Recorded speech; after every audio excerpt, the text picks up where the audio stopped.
Hello, my name is Lorena Griffin. Welcome to my studio.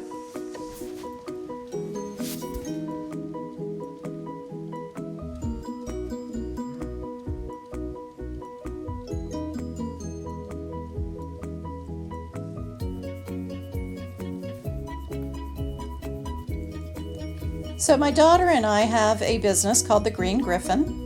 We purchase thrift store sweaters. We turn them into felt, which means they won't unravel when we cut them with scissors, and create all sorts of things. This is our booth we had last Christmas. A pillow. I love the texture of the wool. It has a lot of hominess to it, a lot of soul. And I love making toys. This is a playscape, a camping setup that I'm making for my great nephew for his birthday. Don't tell him. Got a fire pit. He can go fishing. And these are the little peg gnomes that I'll decorate that can play in his camping scape. Pillows from last fall.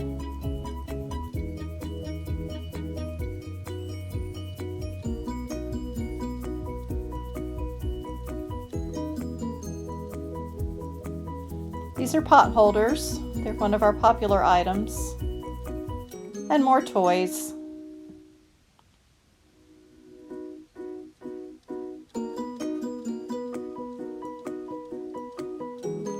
I also like to make small art quilts.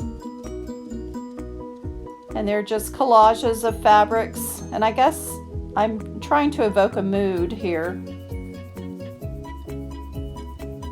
It's just about summertime.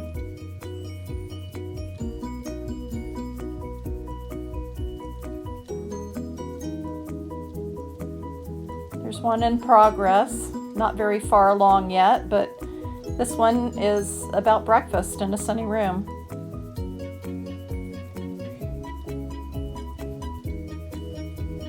These I consider my sketches.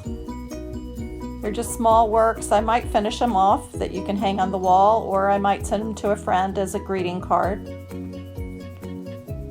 But really, they're just experiments, places to play with some ideas.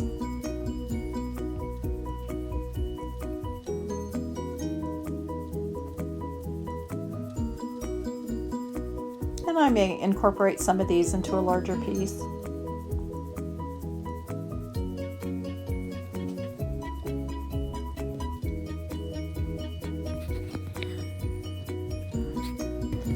So my granddaughter's learning to sew. She's 7 years old, and this is a quilt she's made for her doll. She's made a little bit of clothing. She likes costumes. And of course, other things for her dolls.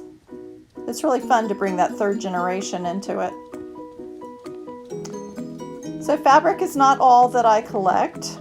This is a whole drawer full of embroidery floss. A lot of it's come from thrift stores, from estate sales, from friends. It's rare that I have to buy anything new. I do sometimes. Some of my cotton fabrics.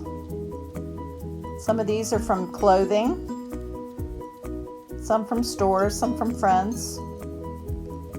Vintage tablecloths, drapery.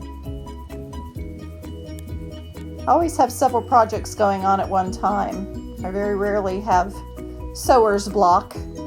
So if something I need to take a rest, I always have something else ready to work on.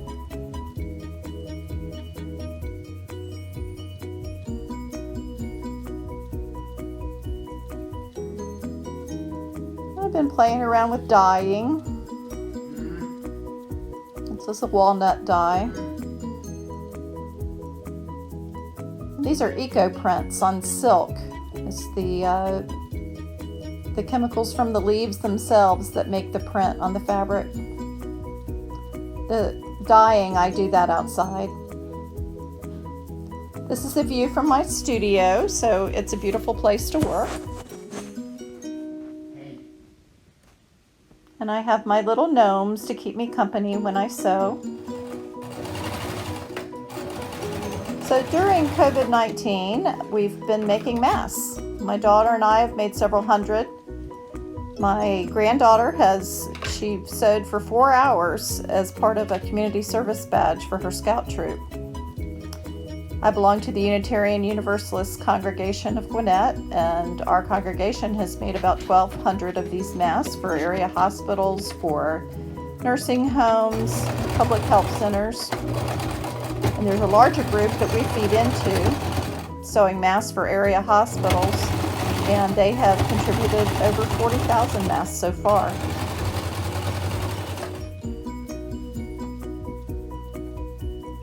I love vintage textiles. This is an apron from the Seminole. They have a special way of piecing their stripped fabrics together, and I just think it's really beautiful, and it reminds me of my home. I'm from Florida. Chinese embroidery. It's hard to capture how fine these threads are, but they're single silk threads. This belonged to my aunt. And I've got all sorts of handmade lace, a cocktail napkin, vintage handkerchiefs. Used to be real easy to get laces at estate sales and such, but people know what they've got now and they're a little pricier. But that's okay, because I already have my stash.